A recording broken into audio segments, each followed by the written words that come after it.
The focus here is going to be around company culture and why it could possibly need improvement. So the focus here in the question really focuses on company culture and does it need improvement? The key thing to remember here as we tell our clients at HR Catalyst is the only competitive advantage your company has is its culture. So let me say that one more time because it is so critical.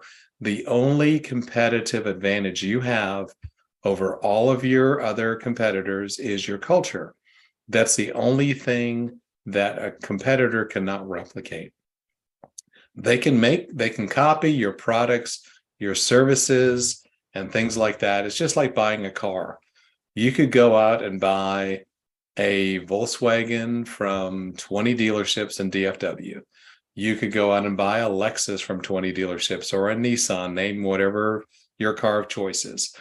But the only thing that makes one car dealer advantageous over another is their culture, the way they treat employees, the way they treat their customers. And several dealerships in DFW focus on that. They focus on how they treat their customers, and they know if they treat them well, they'll have a customer for life. And that's what you want to do. Is your company a thing to think about here too? A couple of questions. Is your company culture intentional, and is it led by the leaders? Is this something that's very thoughtful and really emphasized by your leadership team?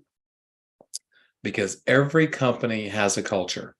It could either be driven by its employees or it could be driven by its leaders. But every company has a set of culture. But if it's actually led by the employees, it's almost similar. And I'd say this again in a joking fashion. It's almost like the prisoners are running the prison. And that would never be a good thing. So why would you want your employees to define your culture? You want your culture to be really focused to where if I ask employees about your culture, they will define it in a set of words that will be very similar. If I talk to somebody who was in the warehouse, I talk to somebody who was a salesperson, I talk to somebody in customer support, I talk to the person who headed up operations, they would give me a similar set of descriptors about the company culture. That is so critical.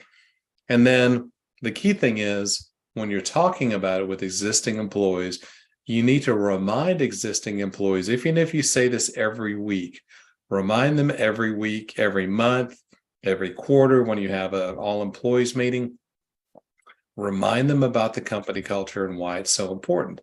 Because if you don't, then there's a good chance they may forget that this is why I actually work here, because they treat us fairly, they treat us with respect, they offer us an honest day's pay for an honest day's work and things like that.